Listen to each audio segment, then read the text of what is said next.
What is going on, guys? Money Webby here, back again, week 15 with my favorite NFL DraftKings picks for the week. Got some great plays for you. 3 people at every single position that I'm extremely high on this week, and also 3 defenses, so it gives you a few options at every position to consider for yourself. And if you don't agree with me, then you don't have to play them. Just something to keep in mind, I guess. So before we get going, though, drop a like on the video.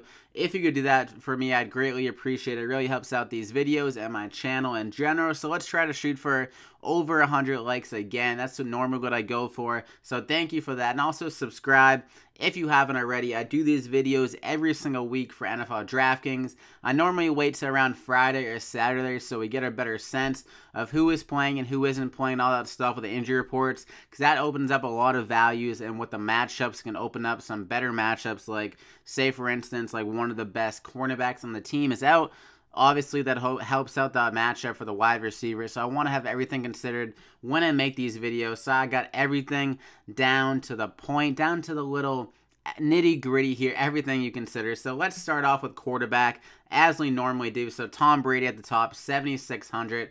I love the matchup, and the price isn't that bad. I think he honestly could go for around 30 DraftKings points in this game if everything goes right. He absolutely destroys his Pittsburgh Steelers team. Like, if you look at the last 7 games against them, he has dropped 22 touchdowns and 0 interceptions. So crazy stuff by Tom Brady. And they're coming off a bad game last week against Miami. He did not play good at all. Probably one of his worst games of the year. So I think he's going to be pissed off in this game, motivated to come back with some fire against Pittsburgh. This game has huge playoff implications. Both teams are fighting for that 1 seed. So if anyone's going to show up, it's definitely going to be Tom Brady. He also gets Gronk back in this game. He's going to be rested from that suspension from last week. So against his zone defense, Tom Brady absolutely shreds zone.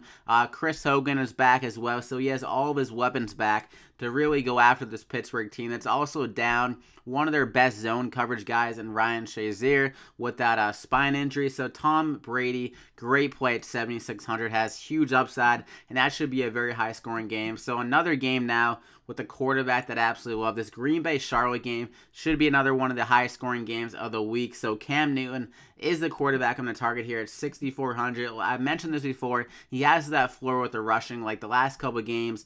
70 rushing yards last week against Minnesota. Ended up dropping 15 DraftKings points, and he only threw for 137 yards against a pretty stingy defense. So if you look at this matchup against Green Bay, they're very weak on the outside with their cornerback. So Cam Newton could easily get some more passing yards in this game, and he'll still have that floor with their rushing yards. So that kind of adds to his upside, which we saw against Miami when he was able to kind of get it going through the air. Then he could reach those huge heights at 35 DraftKings points. And this game should be high scoring, like I said, against Green Bay. They got Rodgers back, so Cam Newton, 6,400. I like the matchup. The floor is there with the rushing, and then everything else, the passing yards. If you can get like a passing touchdown or 2, I think he's safe for around the high teens, the 20+ DraftKings points, and at 6,400. I like the price as well. So for another quarterback here, Nick Foles. We know that Carson Wentz is done for the year with that ACL injury or whatever. So Nick Foles stepping in here. He has one of the best offenses in football. They got a great running game, good tight end Zach Ertz, good wide receivers. So Nick Foles, he shouldn't struggle that much stepping into here. And I'm guessing he knows the offense. I think he's been on the team for the last 2 years. So Nick Foles knows everything. Like, he's gonna have a good game here, I think, against the Giants. They're not really playing for anything. They probably want a better draft pick, and their defense has been kind of like going through the motions the last couple weeks towards the end of the season.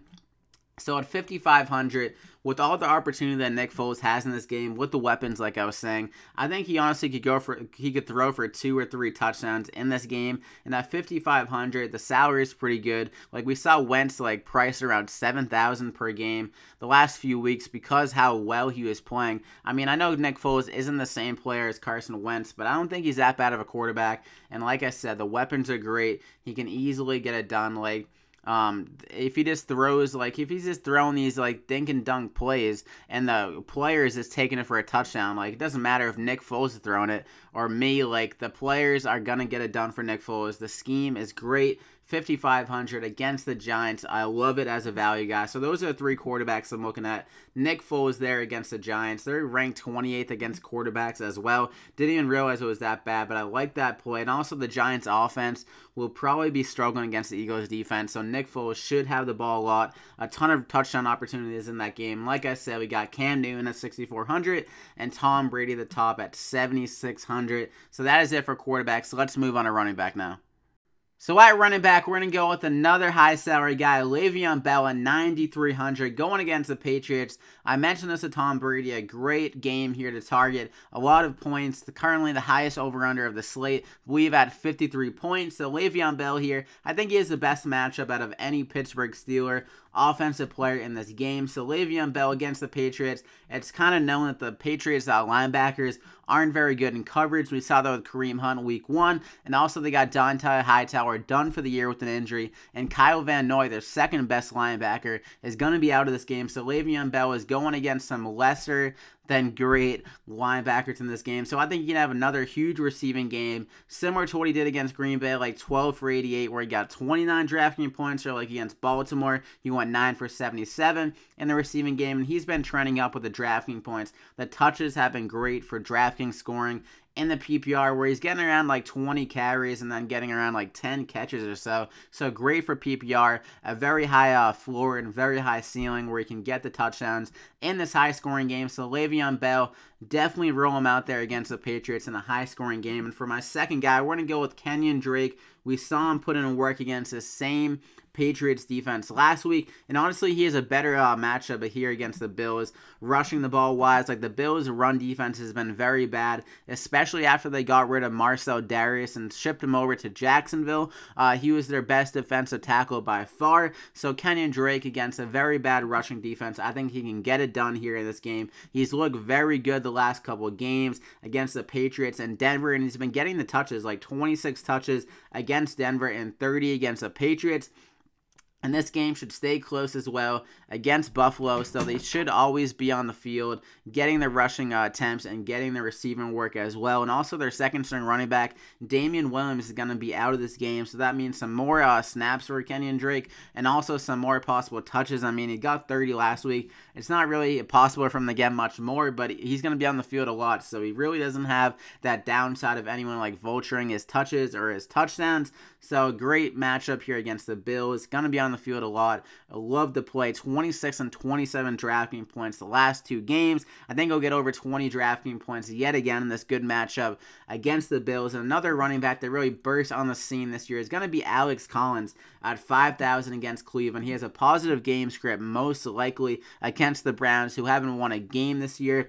Can't even remember the last time they have won a game. I think they've won 1 game since like 2015 or something like that. Crazy. So Alex Collins, he's been balling out as of late. 120 yards rushing the ball and 46 receiving last game against Carolina. Another guy that's been trending up with more touches each and every week. So against Cleveland here, I mentioned they should be up in this game, so I think he'll get around 20 carries again in this game against an okay running defense. But Alex Collins and their running, the Ravens offensive line is just too much for Cleveland. He went 7 for 42 week 2 against Cleveland. That was when he wasn't the featured back by then, but that was 6 yards a pop. So if you kind of like try to expand that out, I know it really doesn't work like that, but if you take that 6.0 yards per carry, maybe say he gets like 5.0 yards per carry, and on like 20 carries, that's good for like 100 yards. And also he's been the goal line back, getting a touchdown in the last 4 games, so I love him in this game. And also he's pretty active in the receiving game as well. So 5,000. Alex Collins, mini beast mode here, one of the most underrated running backs in the whole entire league. I love to watch this guy play, so I got to put some money on him on DraftKings, right? So Alex Collins, love to play there. So that is my 3 running backs. You got Alex Collins at 5,000. You got KENYAN Drake at 5,800 going against the Bills. And up at the top, Le'Veon Bell at 9,300 going against the Pats in that high-scoring affair. So those are my 3 running backs. Let's move on to wide receiver now. So at wide receiver, the first guy, the guy that owns December, him and Russell Wilson are absolutely disgusting in this month. Doug Baldwin, 6,700 going against the Rams, a divisional game here. Another game I think that's going to be sneaky high scoring here between Seattle and the Rams. Both offenses are just clicking at this point. So he's been doing pretty good the last couple games. 16 and 13 DraftKings points, and that's only on 6 targets and 7 targets. So I think he's going to get a few more looks here. He faced some tough secondaries the last 2 weeks with Jacksonville against Philly. This Rams secondary is probably the worst he's seen since San Fran, where he didn't really have to do that much in that game. But Doug Baldwin, a great spot here. And like I said, him and Wilson just ball out in December. I think a big game is coming here for Doug Baldwin. I almost said Doug Wilson, but 6,700. I like the matchup. Like I said, a high-scoring game. Him and Russell Wilson are going to get it done in this game, so I love Doug Baldwin. You can also pair him with Russell Wilson if you kind of want to pivot off Tom Brady, I guess, but I love Brady, so I didn't really want to recommend like Tom Brady and Russell Wilson. Just recommend every high-salary quarterback. But for my second guy, other side of the ball, Robert Woods, 5,700 here, going against Seattle, coming back from the injury, and he's not even listed on the final injury report, so I'm guessing he's back to 100%. He was coming off a shoulder injury, so he should be still able to like run, I'm guessing, unless he forgot how to run over the layover or when he was hurt. But Robert Woods, he was going off the couple weeks before he got hurt. 23 DraftKings points, 40 DraftKings points, and 16. His targets were trending up as well. So I think he's going to come back here pissed off about the injury and go off against Seattle's defense that is very depleted without Cam Chancellor and without Richard Sherman. So Robert Woods is going to be in for a big game here. I also like Cooper Kupp a bit, but Robert Woods is lesser of a salary guy, and he was honestly out-targeting Cooper Kupp when he was playing. So I love Woods' value compared to Kupp. So Woods, and also he played Seattle. He did better than Kupp in that game. He went 5 for 66 on 8 targets, and that was when they still had Sherman and Cam Chancellor in that game. And also we saw Blake Bortles and his wide receivers not nearly the same as the Rams offense, kind of shred them for the most part. Only 27 attempts for Blake Bortles in that game. And Marquise Lee, he went 5 for 65. And D.D. Westbrook, the rookie, went 5 for 81 with the touchdown of that game. So I think Robert Woods can get it done similar to that kind of game, like a 6 for like 80 and a touchdown against the Seattle team. Like I said, in the high-scoring game. So Robert Woods, another great play. And for my third and final guy, we're going to go with Sterling Shepard here. 5,200. Played last week, but he looked less than 100%. Wasn't able to get his normal targets that he was able to like before that without Odell kind of in the lineup and hurt for the rest of the year. So Sterling Shepard, I like him a lot in this game. He had a huge game against Philly earlier this year. He went 7 for 133.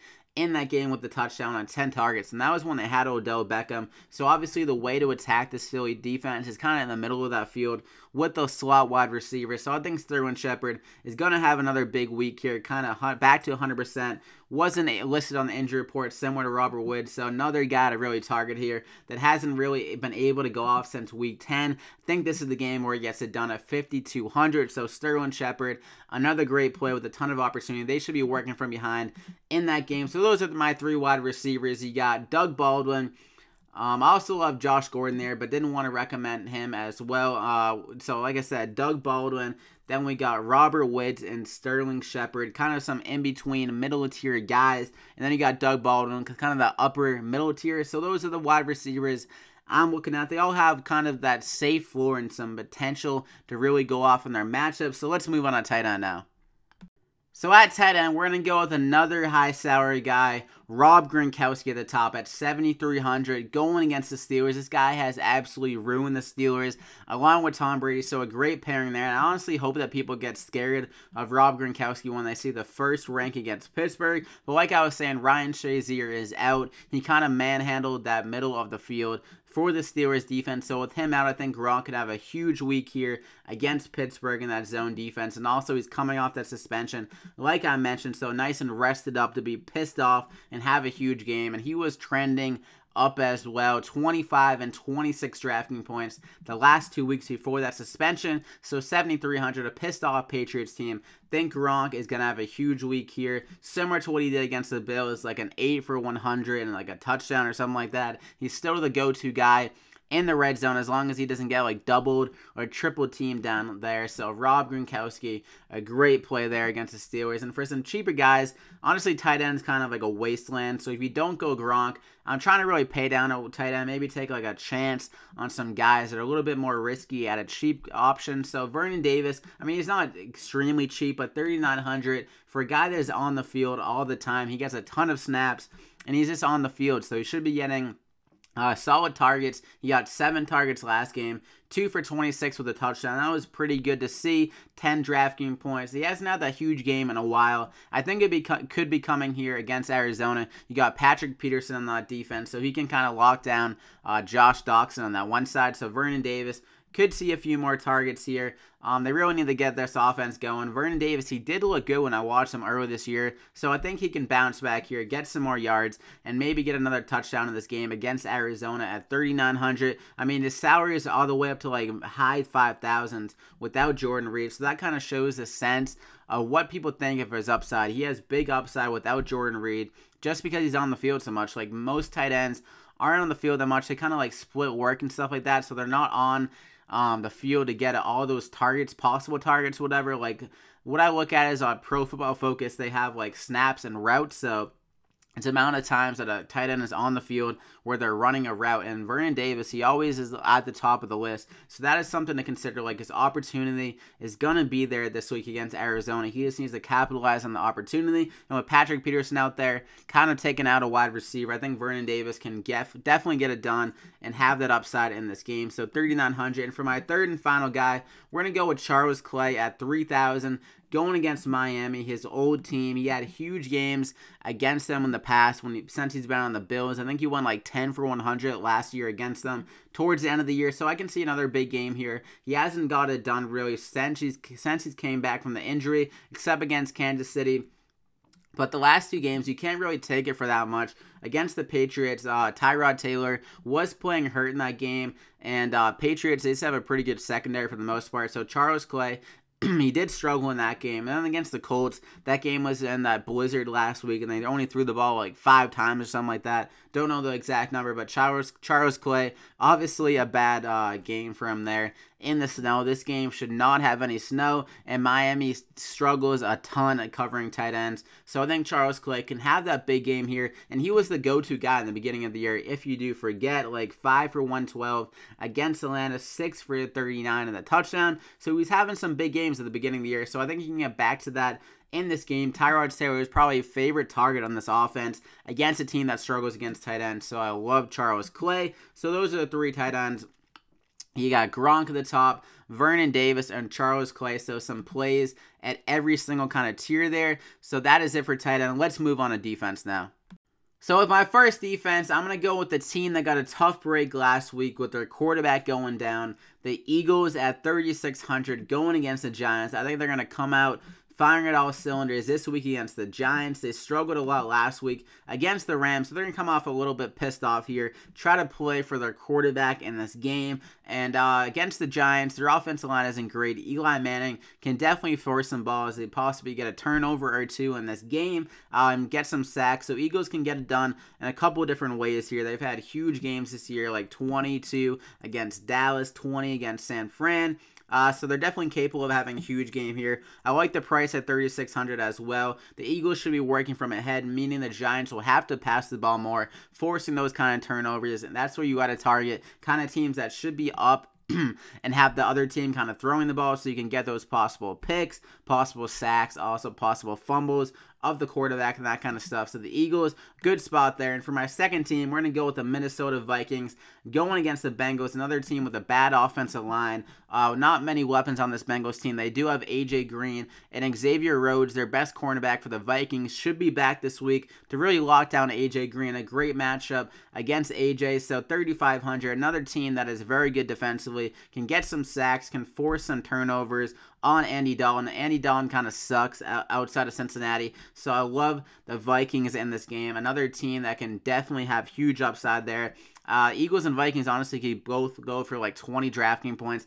If they do get a defensive touchdown in that game, I think they can force some turnovers and some sacks. So for a cheaper option, though, the Redskins here at 2,800, going against Blaine Gabbert and the Arizona Cardinals. I think the Redskins can force some turnovers here and get some sacks. The Arizona Cardinals are one of the worst pass blocking teams in the whole entire league. So a great matchup for this Redskins defensive line. They got some guys that can get after the quarterback, like Ryan Kerrigan. I think he can get a sack or two in this game. So 2,800, the price is pretty good.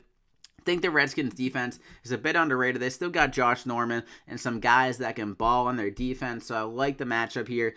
The Redskins, I think they're out of the playoff race, but maybe they'll still be fighting for some, like, I don't know, some faith, whatever. I can't even think of the word. Some heart, show some heart, some pride. Pride is the word I'm looking for. The Redskins will be playing this game for pride in Washington here. Show the fans that they still are playing for them in this game. So 2,800, I could see them forcing some turnovers. I think Blaine Gabbert has played every game in the Dome, I want to say, as well.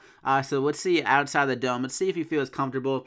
Maybe the Redskins can turn up the heat on him in this game. So 2,800, a great salary saver there at defense. So those are my three defenses. You got the Redskins, the Eagles, and the Vikings are the three. So I hope you guys enjoyed that. There you go. You got your defenses, tight ends, wide receivers, running backs, quarterbacks, everything you need to make your lineups this week. The best plays you can go after. Most of these plays are kind of more cash games. I'm gonna guess that I kind of recommended some guys that could be more highly owned. So keep that in mind. Try to pivot off some guys if you may, and you can follow me on Twitter at MoneyWebby for any questions you might have on the slate, guys you might be interested in playing, and kind of shoot or bounce some questions off me, whatever, and stuff like that. So definitely follow me there at MoneyWebby. And before you leave, make sure to drop a like in the video. Like I said, let's try to get over 100 likes. That'd be greatly appreciated if we can do that. And definitely subscribe if you haven't already, and make sure to turn the notifications on so you get alerted every time I upload these videos every single week. I am a bit sporadic with it on the NFL videos because the injury reports, there can be some questionable guys. I'm kind of waiting on news. You never know with the NFL when you're going to get that news and that kind of stuff. So definitely hit the notification button, the little bell icon, to get notified every time I upload these videos. I hope you guys enjoyed it. I wish you guys the best of luck. Week 15. Hopefully maybe your team's fighting in the playoffs right now in your season-long leagues. If you're not, you can make some money on this Week 15 slate. So good luck, guys. We'll see you back here in Week 16.